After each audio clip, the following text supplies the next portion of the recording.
Welcome back to Archery Outdoors, guys. We're going to do a little talk about archery setups. What I feel like I've really integrated through long over the years. Archery has always been my passion. Shooting leagues, spot leagues, 3D leagues, and obviously bow hunting. So all my equipment's constantly in. I try to keep it in peak operating order through the year, with tuning, arrow builds, all that good stuff. But what I've kind of done and changed certain things over the years that has majorly benefited me. And I'm talking about a few things where I feel some people just kind of really overlook it and be like, well, that's just going to be in the way or whatever it may be. But I'm going to go back to, well, not go back to, but I'm going to start off with the arrow or the bow build in general first. Starting off with, the base is an Elite Vision. This is 70 pounder. I'm shooting at 27.5-inch draw with pure whitetail pattern. This pure whitetail pattern is really hard to get away from because it blends in all year long. Doesn't matter what it's in, and it's a really open pattern, as you can tell. Okay, so you got your browns, your light colors, you got some patches of green. It blends in super well. Onto there, I'm shooting the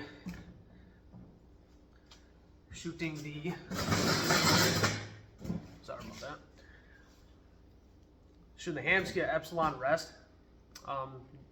This is the first limb-driven rest I've used, and I'm going to tell you right now, I'm probably never going to go back to a cable-driven rest. Going on that is,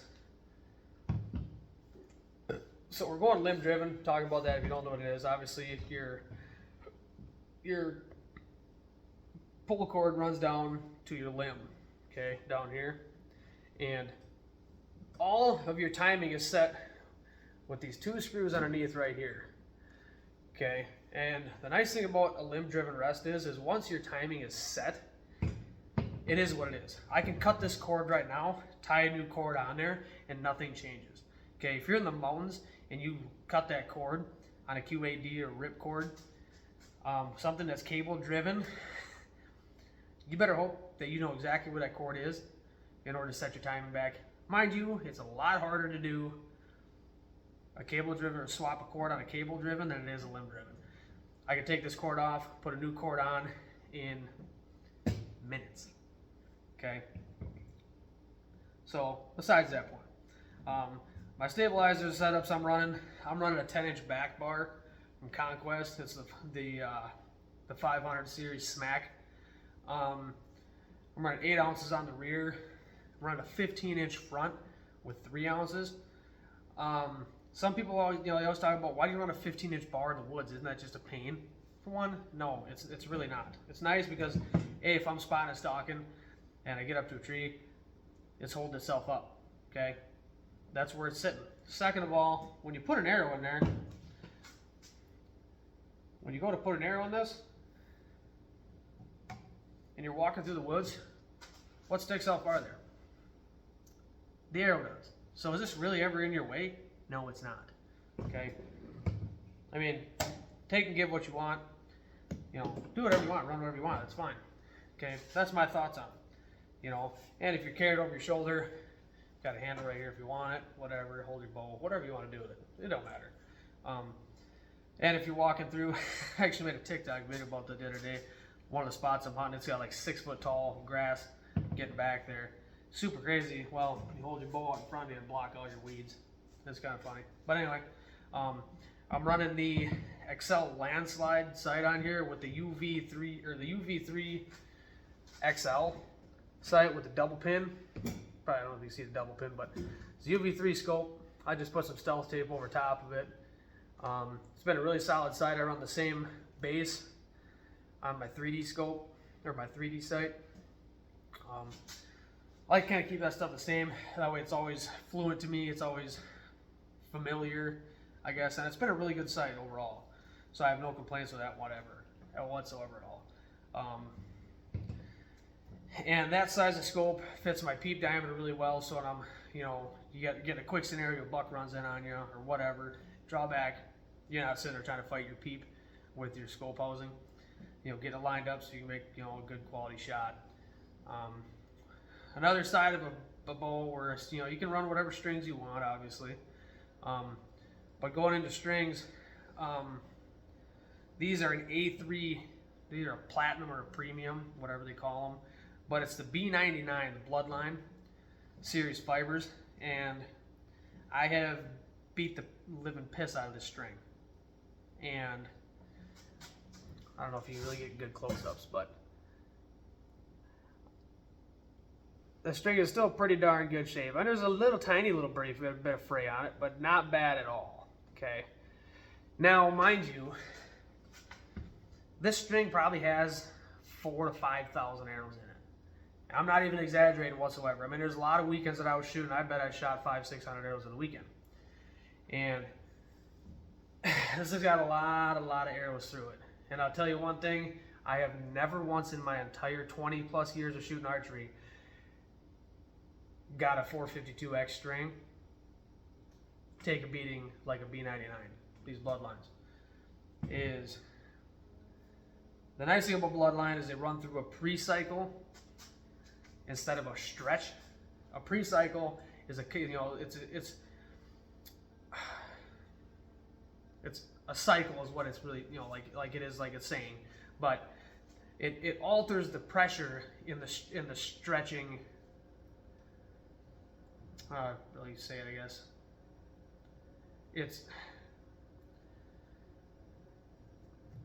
Wish I knew the better terms for this, but basically when it's going through the stretching process, it's changing the pressure in that string rather than a stretch like a 452X string. You know, it's put into a stretcher and it's held at a certain poundage, whatever it may be, 200 pounds, 300 pounds, whatever it may be. And it's held there for a certain amount of time, right? And so you get all these strings that say they're pre-stretched. Well, the only time you're ever legitimately putting a pre-stretched string on your bow is if it comes right directly off the stretcher, directly onto the bow. As soon as that string has been put in a package and sent out, shipped, sitting on a shelf, or however long it might sit there, a month, 2 months, a year, whatever, it is going to shrink. I don't care what anybody tells you, it is going to shrink. Okay? The B99s and some of the newer materials, the Vec 99, it's a Vectron fiber made from Bloodline. Which Vectron is a step up from the B99. But going through the Bloodline nature of the material, going through the pre-cycle technology, where it's changing the pressure being pulled through the stretching process, is you're not only getting that stretch out of it, but it's setting all your fibers where they want to. When you just stretch the string, right, your fibers are going to intertwine and they're just going to sit there. Well, when you're constantly loosening and tightening that pressure, their fibers are going to move and they're going to really bind into each other and they're going to set. Okay, so when you actually feel a B99 string compared to a 450X string, it almost feels like a wire, right? It is super. I'm going to see if we can get a view of this. I wish I had a string here that you can compare it to. It's probably hard to tell, but you see how smooth that string is? I don't know if you really see it. It's like literally like a cable, a really smooth cable or a wire. Okay, so they set in there really firm. And so they're really sleek. But the nice thing about that is they're super abrasion resistant. So you die-hard hunters that are dragging your bows through the brush, you're out in the mountains, banging it, setting in rocks, setting in dirt, you know, dragging it through tree limbs. These B99 and Vec 99 strings, like Unbound Archery with Nicholas Dawa, super awesome dude. Those fibers are just a completely different world than your standard 452. In these strings, they'll last you longer. The nice thing is these strings do not stretch. If you are having issues with something moving, contact the dealer or wherever you got the strings from or ordered them from, whether it's A3, Unbound, wherever it is, and bring it up to them. Say, hey, I'm getting rotation or something's going on, or my string is stretching. Some reason something didn't set right. They're going to take care of the problem because it should not do that. Okay. I have, like I said, 4,000 to 5,000 arrows through this string. My specs have not changed. whatsoever. My ATA is still exactly where I put it on 2 years ago, 2.5 years ago, maybe even 3 years ago. I don't remember. Probably close to 3 years ago. 2.5 years for sure. 2 years for sure. But nothing's changed. My brace height has not changed. My ATA has not changed. I'm running it maxed out 70. It's maxed out at 72 pounds.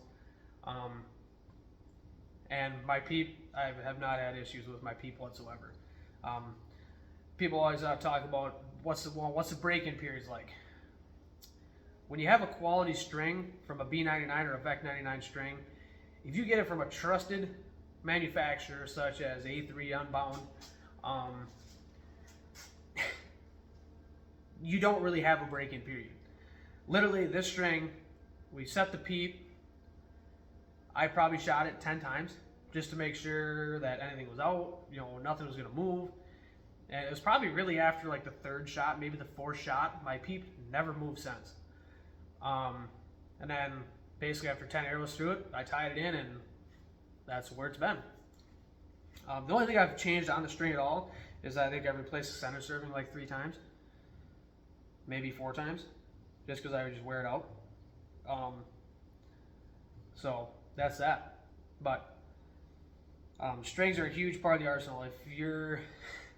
When a string is stretching, your bow tune is moving. Simple as that.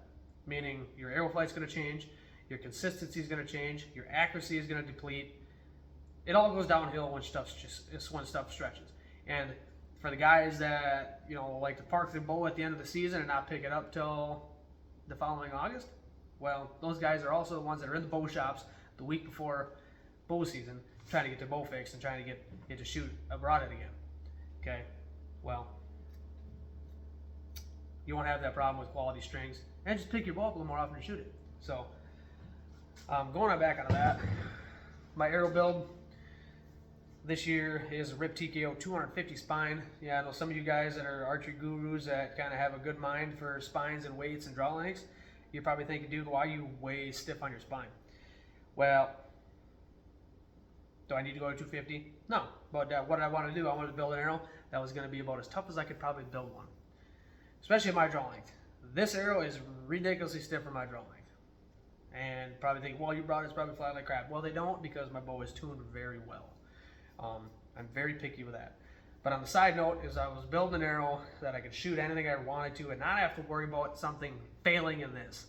Okay, so what I'm doing is I'm shooting an iron will wide, solid series, single bevel right, 3/4 inch bleeders. I'm shooting a 10 grain iron will collar, but inside of here is where the other magic is. Inside of this arrow is just released this year, Ethics Archery's, their hit insert lineup.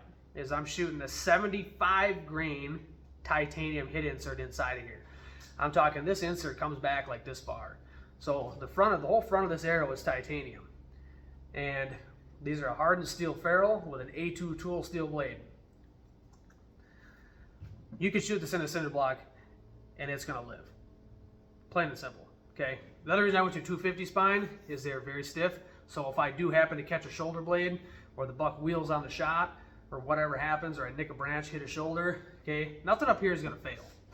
And that's what I want, because if something is going to fail on hitting a shoulder, it's either going to bust your arrow, or it's going to shove your broadhead back into your arrow, which is then your actual center shot of your arrow coming right down the pipe. That is going to change. When that changes, your energy is not driving forward anymore. When that changes, all your energy goes right out the window. Okay? So when you build the front of an arrow super tough like this is not going to be your fail point. Your fail point is going to be your actual accuracy of where you hit the deer.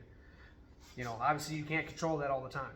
But you combine that up front with an A2 tool steel blade that's going to take an impact, it's going to maintain its edge retention, stay sharp, and cut beyond that, matched into a single bevel, where a lot of guys are like, well, single bevel this, single bevel that. Well, watch your videos on what the actual difference and design of a single bevel compared to a double bevel really are, and how they're actually tested, and what a single bevel actually does to bone.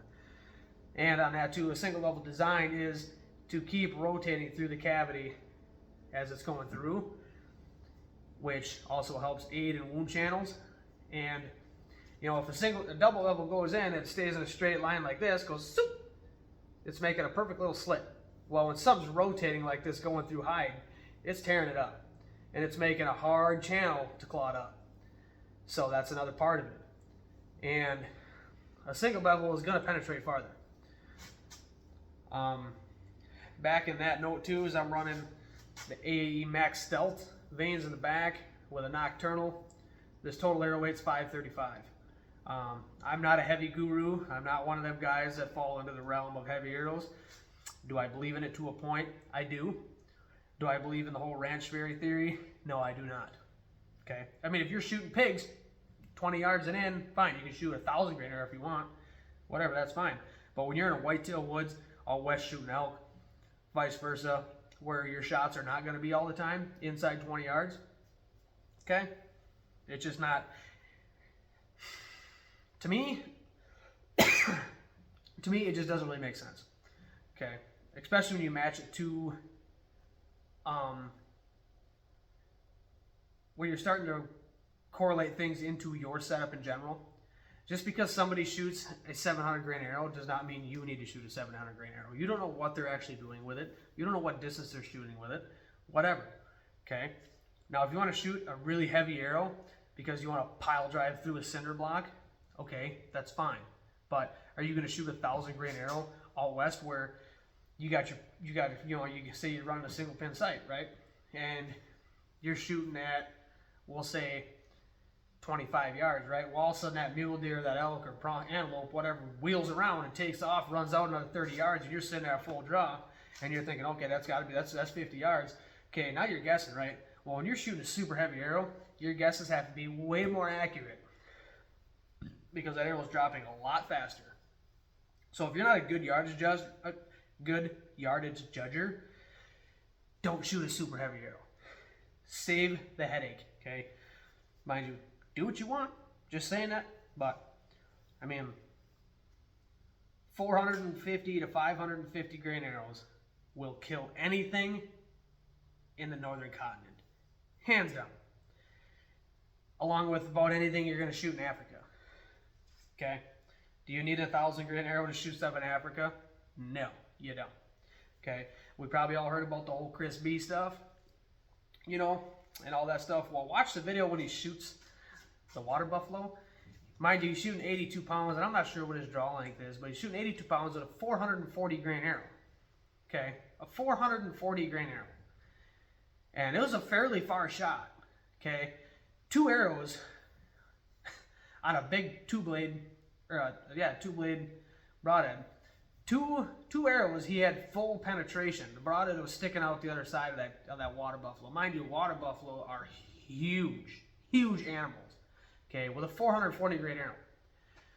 And a lot of the comments going into that whole scenario, what happened is like, well, he wouldn't have an issue if he was shooting a heavy arrow, la la la. Well, whatever, dude.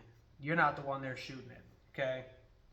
So preach on your heavy arrows all you want, because I don't firmly believe in the whole heavy arrow thing. I understand the heavier you get, the more momentum you get, okay. Well, when you start factoring in trajectories and stuff, especially when you're in the whitetail woods where you're going to have scenarios where you have thick cover to shoot through, where you might have that pie plate at 25 yards and that is your hole, and that deer is 5-10 yards past that hole. If you got a heavy arrow and your trajectory is higher, you're probably hitting that brush pile. Just pointing that out there. Okay.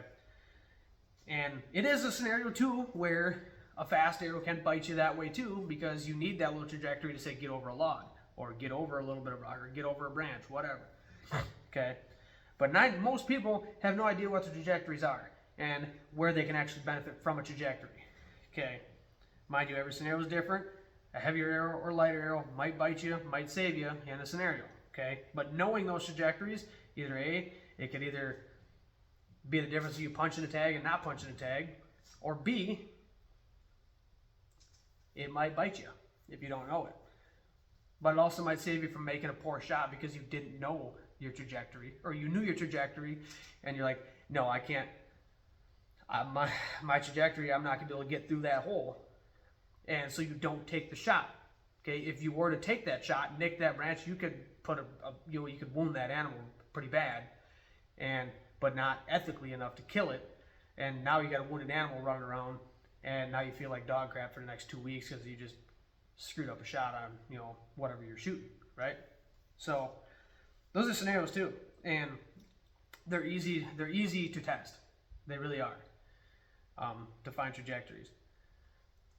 What I like to do is I set something up. If I'm shooting at a target, I have a video, somebody film from behind me, vice versa, and you shoot, and you actually watch where that arrow impacts, and where obviously your elevation of where your arrow is on your bow when you're drawing back, and where your target is. Set a target up to where it's matching your height of where when you're standing there drawing back of where your arrow is, and you can actually see where that trajectory is. So say if you're shooting a 40-yard target, and all of a sudden you can watch up and you can watch the arrow come up and say it's getting 2.5, 3 feet of trajectory. Okay, well, you can keep that in the back of your mind and use that to your advantage in certain scenarios down the road. So I've been in them scenarios, and knowing those trajectories, I've had to take shots where I had to use that trajectory in my favor in order to make a shot or readjust my situation or my position to get that trajectory to work. Or on the other side is it prevented me from making a poor shot because I knew what my trajectories were, and I'm like, I could potentially wound this animal or miss the shot completely too. So it's not, the risk of taking that shot is not worth it. So that's something to think about. And going back on that is everybody, which it's always been a big, I never understood it. But if you are going to spend the money on anything, right, you see it all the time. People are buying Rip TKOs. They're buying the new Ultra View arrows. They're buying your Pierce, the gold tip Pierce Platinums. Or not the Pierce, the Pierce Platinums. Your Air Strikes. What's another big one? Even like Day 6 arrows. There's tons of high-end arrows out there, okay, and everybody wants to buy the elite arrows, okay, because they're sweet, right? And you got the V1, the V3, and the V6 series, the gamers and the sports. These are the elites. Really, ultimately, it comes down to is 99% of people can never shoot a difference between the V1, V3, and V6s. I mean, I was watching that video of Chris B shooting them. He was shooting the V6 series at like 90 or 100 yards. And he couldn't shoot the difference. He could not shoot the difference between the elites and them. The only thing is most shops don't carry the lower end ones because they're cheaper. Right? They're not making them much money on them. So, put that in perspective. But on the other side of that, right, is people will spend the money, guys that can't hit the broadside of a barn, they don't practice with their stuff, whatever. They'll never shoot the arrow to its capability. But they buy the most expensive arrows they can get because everybody else is shooting them, right? And on that side note too, is then what do? They put a cheap ass broadhead on the front of it. Okay. Well now, okay, now you just spend say half a dozen of these, $130 in arrows, and then you put a set. Now you put broadheads on the front of it. They were $20 Amazon broadheads. What good does that do? Nothing. You're asking for failures. Okay. Am I saying the broadheads are going to be bad? No, because there's probably some pretty good ones out there that are really super cheap. Like ones that I just tested today from Exact Archery. That a buddy of mine shot 7 deer with them already this year on ag tags. And they're holding up awesome. And those are $33 with shipping for 3 broadheads. Super good product. I actually ordered some because I want to test them out even more. But on that side note is, if you're going to dump thousands of dollars into a bow, hundreds of dollars into arrows, save your money on the arrow and put your money in the broadhead. Okay? Save your money on the arrow, put your money in the broadhead. This right here, that right there, is what is killing your animal. This is not killing your animal. That is killing your animal. Okay? Put your money up front. Or as they can just say, put the money where your mouth is kind of thing, right? If you want to kill an animal, do it ethically with a broadhead that's not going to fail.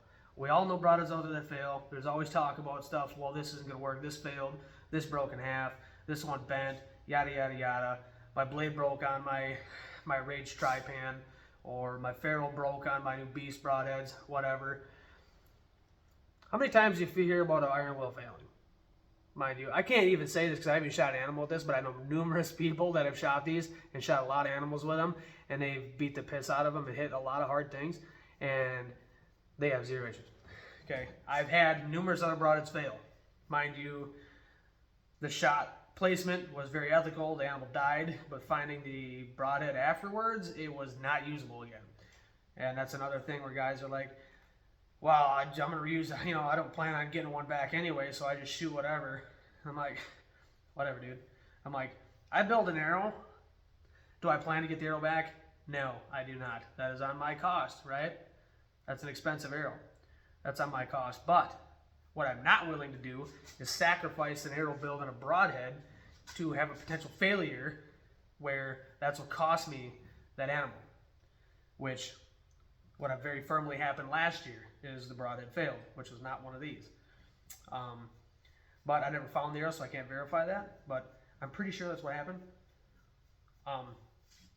Anyway, I've had broadheads fail in the past, and the only two broadheads that I've legitimately never had fail on me were actually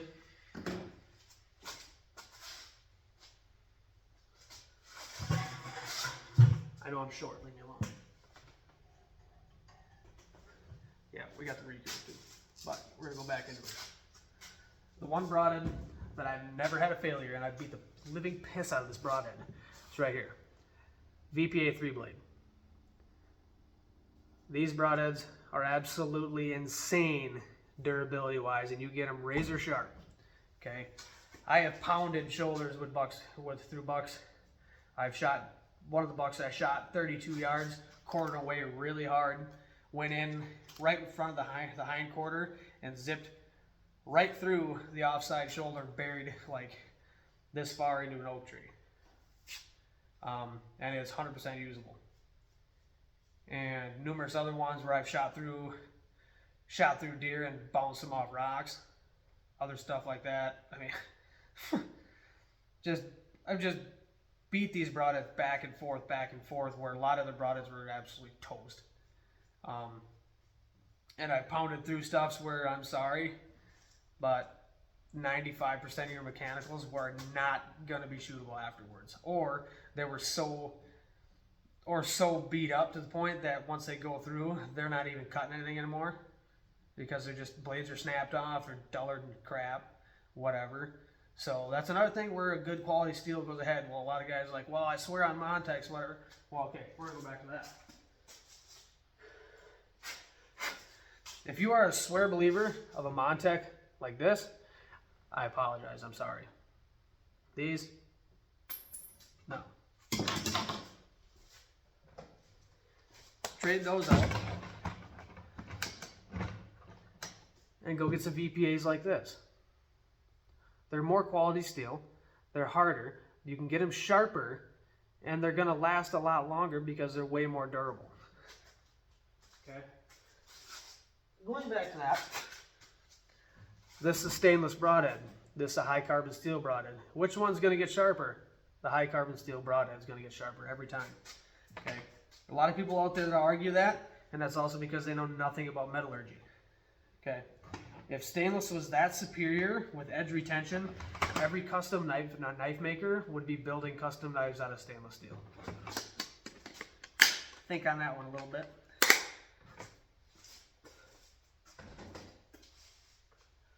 Okay, so going back to that, is these broadheads right here, you can't get them in a store, which is fine because their shipping time is really quick. Okay, VPA, you can get them at 100 grain, 125, 150, 175, 200 grain. There's a 200 grain. 200 grain 1.1 cut. Above 150 grain, you can get up to 1.25 cut. Okay, you can get these up to, I think, 300 grain. I think it goes from 200 to 250, then to 300 grain. But these are 200 grains. And So you can really play around with the weights with these. And off on the wing with that is these broadheads, $60 for the pack of 3. Whatever a pack of Montex, 45, probably pushing $50 now for a cheaper broadhead of the same profile. Okay, and these shoot awesome. Personally, I haven't really got VPAs to fly that good for me, or not VPAs, Montex. I haven't really had that good of luck with Montex. Mind you, a lot of people always say they do. Whatever, that's fine. But for me, no.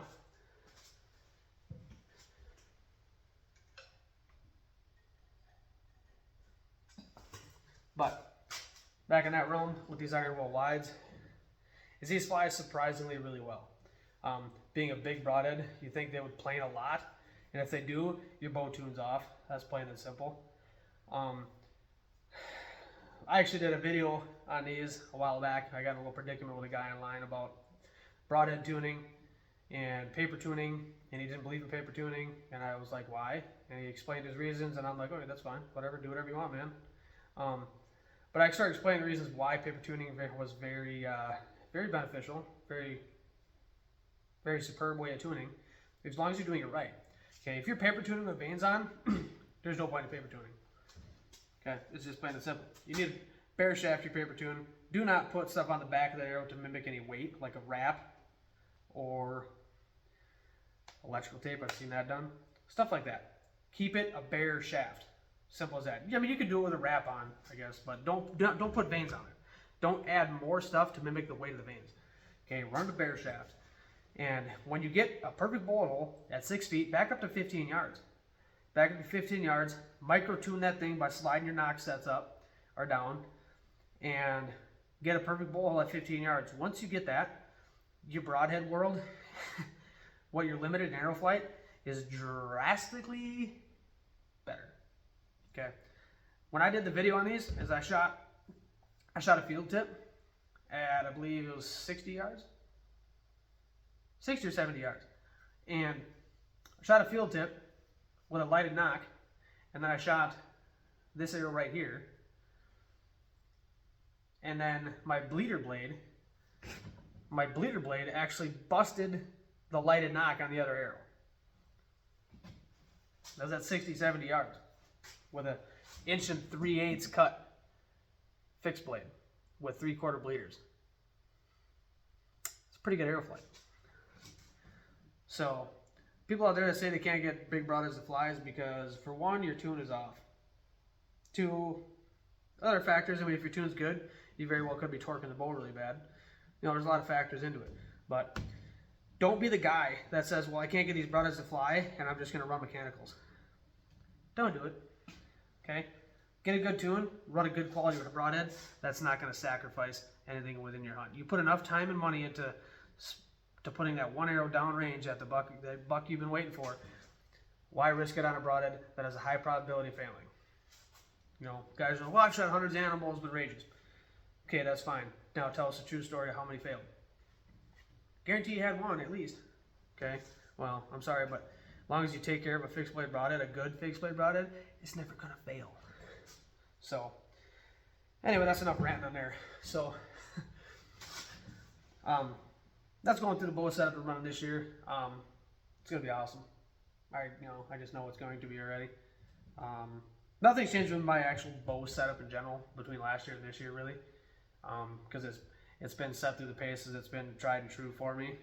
The only thing I really changed was the arrow build. Went just a smidge heavier, just to up my kinetic energy a little bit. Kept my trajectories in a flatter range, and ramped up on my front end with the broadhead and insert selection. That way it just made it that much stronger, and there's no failure point up there anymore. So that's not a factor that I'm thinking about. As long as I know that arrow hits where it should, there's nothing wrong, nothing that's going to happen.